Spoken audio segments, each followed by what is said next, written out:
Salut tout le monde, c'est Manaria, j'espère que vous allez bien. Tout d'abord, je voulais vous remercier pour l'accueil que vous m'avez réservé.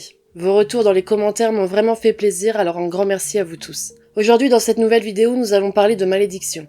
J'espère que pour les fans de True Crime, ce contenu va quand même vous plaire. J'attends votre avis dans les commentaires avec beaucoup d'impatience. Et ne vous inquiétez pas, la prochaine sera consacrée à un nouveau fait divers. Alors une malédiction, qu'est-ce que c'est ? Une condamnation au malheur, un sort hostile provenant soit d'une puissance supérieure, Dieu, démon, etc., soit de quelqu'un qui est très en colère. On peut donc maudire les lieux, les objets, mais également les êtres vivants. Un peu tout ce que l'on veut finalement. Pour cette vidéo, j'ai choisi de parler d'objets maudits.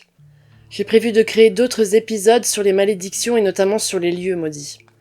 Il existe tellement d'histoires et de légendes intéressantes que j'ai pensé à en faire une série.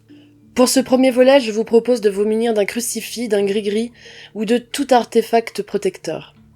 En attendant, partons ensemble dans le monde des objets maudits.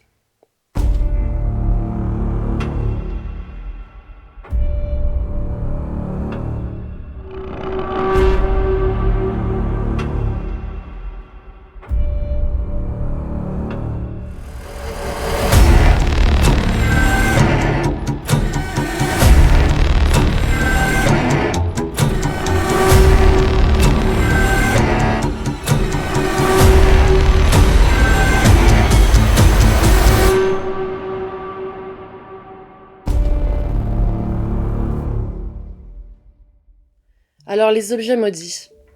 En faisant mes recherches, j'ai constaté que l'on parlait très souvent des mêmes. Et le plus connu de tous, évidemment, c'est Annabelle. Annabelle, notre chère poupée possédée, Ed et Lorraine Warren, The Conjuring, tout ça. Il est vrai que l'histoire d'Annabelle est assez terrifiante et plaît énormément, puisque le premier film reste, à travers le monde, 16 semaines au box-office et rapporte un peu plus de 257 millions de dollars. Et on ne compte pas les deux autres qui suivent, puisqu'Annabelle revient en 2017 avec Annabelle 2, la création du mal, et en 2019, Annabelle 3, la maison du mal. Annabelle n'a donc pas été une malédiction pour tout le monde. J'ai sélectionné pour vous des histoires d'objets maudits qui, j'espère, vous plairont. Commençons donc avec Let Me Out. Nous sommes en Australie au début des années 1970. Kerry Walton, un homme d'une vingtaine d'années, retourne dans sa ville natale Wagga Wagga pour assister à des funérailles. Dans cette ville, lorsqu'il était enfant, se trouvait une maison abandonnée réputée hantée dont il avait extrêmement peur. Il profite donc de son séjour sur place pour braver cette peur enfantine, qui de toute évidence est restée dans son esprit après tant d'années. Au beau milieu d'une nuit, Kerry s'aventure alors dans cette fameuse maison toujours bien présente. Il trouve une entrée qui l'emmène au sous-sol. Le vieux bâtiment est plongé dans une obscurité poussiéreuse. Équipé d'une lampe torche, il brise la pénombre et soudainement tombe nez à nez avec ce qui semble être une poupée. Elle le regarde allongé là, seul dans la nuit. Il décide de la prendre pour la ramener chez lui car il pense pouvoir en tirer quelques billets. Une fois chez lui avec son nouvel ami, il le dépose dans son salon et il va se coucher. Mais impossible pour Kerry de fermer les yeux. Il est finalement mal à l'aise de savoir ce pantin à quelques mètres de lui tapi dans l'ombre. Il se relève donc, attrape la poupée et l'enferme dans un sac pour la placer au sous-sol de son domicile. Quelque temps plus tard, il se décide de la vendre. Et très rapidement, il reçoit des offres. Une offre plus alléchante que les autres le décide à se déplacer afin de procéder à la transaction. Mais arrivé sur place, Kerry n'arrive pas à s'en séparer. Il fait alors demi-tour et ramène la poupée chez lui. Curieux, il entame des recherches sur l'objet et l'emmène dans un musée pour une expertise. Il découvre, grâce au vieillissement des clous qui servent à maintenir les pieds au reste du corps, que la poupée a environ 200 ans, et que son style rappelle celui des jouets provenant de l'Europe de l'Est. Il découvre également que ses cheveux sont faits avec de vrais cheveux humains. Kerry décide d'aller rencontrer des médiums avec son nouvel ami préféré. Et d'après leur dire, cette poupée aurait été fabriquée par un père endeuillé suite au décès de son fils par noyade. Ce père décide alors de fabriquer ce pantin en hommage à son fils, dont l'âme s'y est finalement installée. Les médiums conseillent à Kerry de ne pas s'en séparer, sous peine d'être frappé par une malédiction. Kerry prendra la décision à cette époque de surnommer la poupée Leta. Let Me Out. Aujourd'hui, Leta est toujours avec Kerry. Et il a beaucoup d'anecdotes concernant la vie avec Leta. Il raconte que le pantin se lève la nuit pour se promener dans la maison. Des objets se déplacent d'ailleurs seuls. Des proches ont vu Leta bouger ou changer de position. Kerry rapporte également que Leta suscite diverses réactions chez les gens qui le croisent. Certaines personnes s'évanouissent ou pleurent, et même les animaux sont touchés puisqu'apparemment, des chiens deviennent hystériques au contact de Leta. Ils aboient de manière frénétique sur la poupée et certains l'attaquent si l'occasion se présente. C'était donc l'histoire de l'État mis out. Passons maintenant à la seconde histoire. Le fauteuil maudit de Thomas Busby.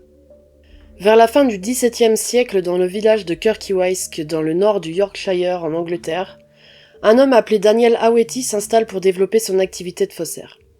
Daniel recrute rapidement un jeune homme connu dans la région pour être un tyran, un ivrogne et un être malfaisant, Thomas Busby. Très vite, Busby épouse Elizabeth, la fille de Daniel, et devient donc son beau-fils. Le couple se marie et ouvre une auberge dans la ville de Surk, à quelques kilomètres, et la nomme Busby Shop.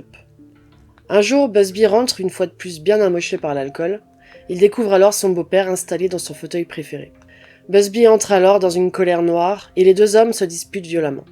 Daniel menace alors Busby de récupérer sa fille et de la ramener à la ferme familiale. Thomas ne répond rien sur le moment, mais la noirceur l'envahit. Et en plein milieu de cette nuit-là, Busby se rend à la fameuse ferme, il s'infiltre discrètement dans la chambre de son beau-père qui dort profondément et lui défonce sauvagement le crâne à coups de marteau. Busby prend alors la fuite et se cache dans les bois environnants. Peu de temps après, le corps de Daniel est retrouvé. Les autorités se mettent à rechercher Busby qui est arrêté rapidement. Il est alors jugé par les assises de York et condamné à la pendaison. Le jour de son exécution, Busby est emmené au gibet pour y être pendu. Ce gibet se trouve juste en face de son auberge. Et sur la route de la Potence, Busby demande à boire une dernière bière assis dans son fameux fauteuil. Sa dernière volonté est donc accordée. Une fois dans son fauteuil, Busby déclare à haute voix pour que toutes les personnes présentes l'entendent. Que la mort foudroie tous ceux qui oseront s'asseoir sur cette chaise. Après sa mort, de nombreuses personnes disent l'avoir vu déambuler dans l'auberge. Sa chaise réputée hantée reste sur place et est très vite surnommée le fauteuil de la mort.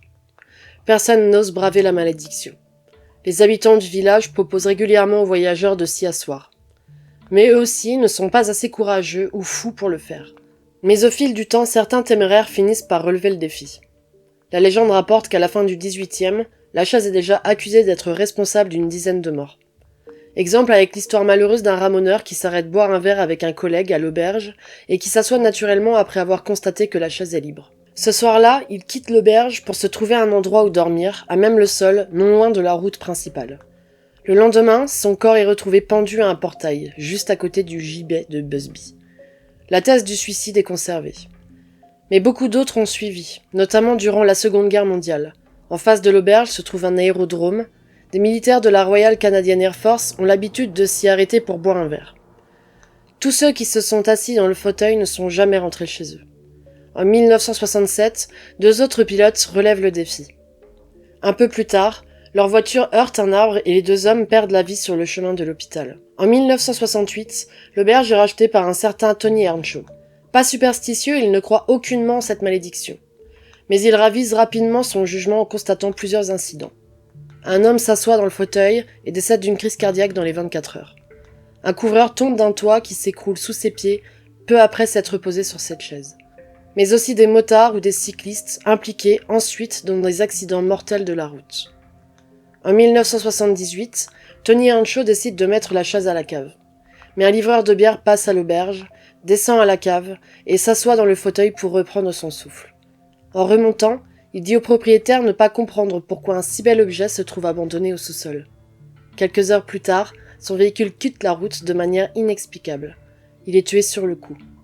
Tony décide alors d'offrir la chaise au musée de la ville de Surk en y imposant une condition, ne plus laisser quiconque s'y asseoir. Le musée accepte l'offre et accroche le fauteuil de Busby en hauteur afin d'éviter que les gens prennent le risque de se confronter à cette malédiction.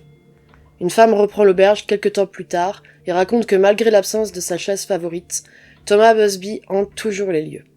Elle dit qu'elle aperçoit de temps en temps une silhouette ressemblant à un humain de très grande taille, mais sans bras et visage distincts. Depuis 2012, la taverne a fermé ses portes. Chaque année, le musée de la ville de Surk reçoit de nombreux visiteurs curieux, et certains sont même prêts à payer une grosse somme d'argent au musée pour avoir le droit de s'asseoir dans le fauteuil de Thomas Busby. Mais le musée refuse ces nombreuses offres afin de respecter le souhait des donateurs. Les artefacts maudits de Pompéi. On connaît tous plus ou moins l'histoire de Pompéi, cité romaine luxueuse qui a été ensevelie sous les cendres du Vésuve suite à son éruption en 79 après Jésus-Christ. L'enfouissement malheureux de Pompéi a permis de préserver la ville, pour que des siècles plus tard, on puisse obtenir des informations importantes sur le mode de vie de l'époque, que ce soit sur leur vie sociale, politique, religieuse ou économique. L'histoire de ce drame est donc connue, mais je trouve intéressant d'en reparler rapidement, histoire de se remettre dans l'ambiance. L'éruption a donc commencé le matin du 24 octobre en 79 après Jésus-Christ. Tremblement de terre, grondement, puis vers 13 heures, l'explosion. Les habitants ont alors vu s'élever du Vésuve un panache noir, formé de cendres, de gaz et de pierres volcaniques à une hauteur d'environ 30 km. Sont venus ensuite des pluies de matériaux tuant plusieurs Pompéens en retombant directement sur eux ou sur les habitations et bâtiments divers provoquant leur effondrement. Suite à ça, la majorité des habitants de Pompéi ont pris la fuite. Mais certains sont restés sur place pour des raisons de santé, de croyances, ou encore des gens qui tenaient simplement à leurs biens. Ceux qui sont restés ont péri quelques heures plus tard sous les nuées ardentes. Nuages de cendres extrêmement brûlants qui glissent le long du volcan comme une avalanche, pouvant atteindre une vitesse de 700 km/h et une température de 500 degrés. Donc soit la cendre vous asphyxie, soit la température extrême vaporise les fluides de votre corps.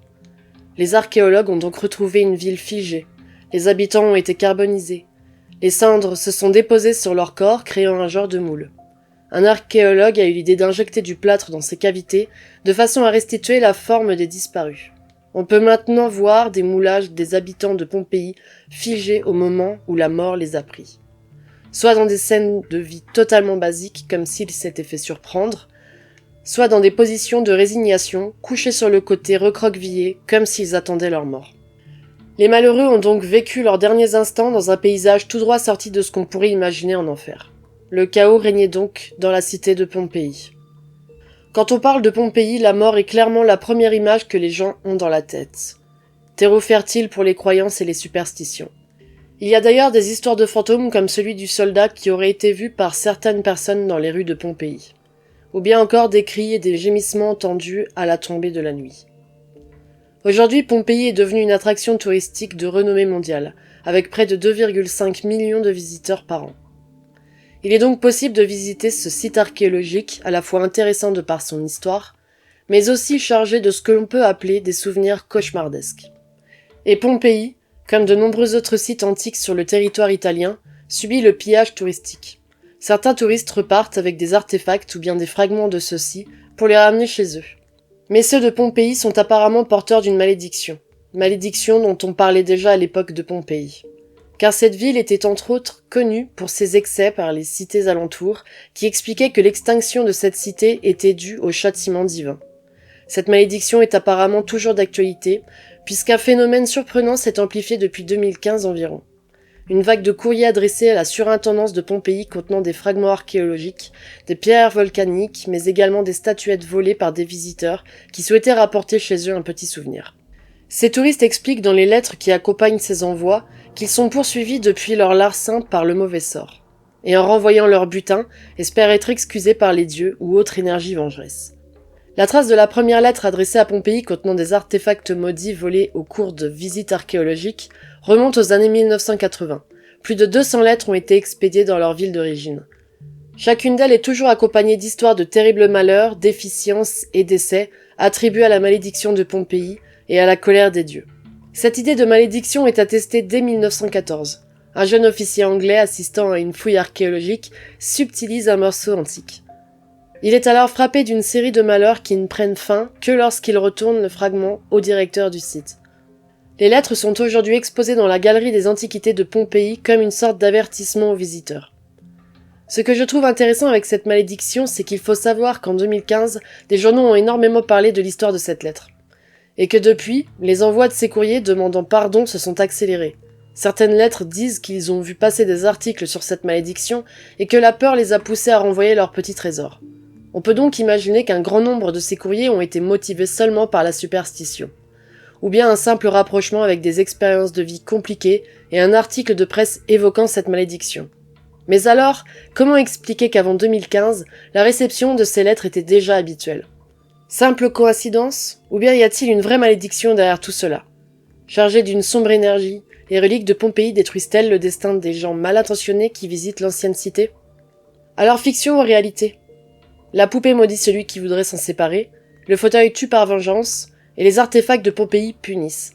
Je pense que parfois les malédictions ont peut-être bon dos. Certaines personnes préfèrent sans doute penser qu'une malédiction s'est abattue sur eux, plutôt que de remettre en question une succession d'événements suite à des choix de vie ou simplement au hasard. Pour ce qui est de la chaise de Busby, n'oublions pas que c'est un endroit où l'on pouvait consommer de l'alcool, et que l'alcool est responsable de beaucoup d'accidents tragiques. Et pour la poupée, peut-être que le pouvoir qu'elle possède, c'est simplement de mettre les gens déjà convaincus de son énergie malfaisante mal à l'aise. Comme rentrer dans une pièce sombre minuscule et pleine d'araignées. Le décor déjà posé suggère aux gens un danger, ce qui peut être propice à la peur et donc à des ressentis exacerbés. Ou bien ces histoires sont vraies, et auquel cas je ne me risquerai pas, surtout avec celui-là. Sachez d'ailleurs que ses propriétaires parcourent l'Australie pour rencontrer les fans ou les curieux. Et qu'il est possible de se faire photographier avec lui moyennant 5 $. Pour moi, c'est non merci. J'espère que le visionnage de cette nouvelle vidéo vous a plu. Si c'est le cas, alors n'hésitez pas à me le dire en commentaire, en vous abonnant ou en laissant un pouce bleu. Vous abonner à mes réseaux sociaux est également une bonne méthode pour me soutenir. Je vous laisse les liens en description et à la fin de cette vidéo. On se revoit dimanche prochain, et en attendant, prenez soin de vous.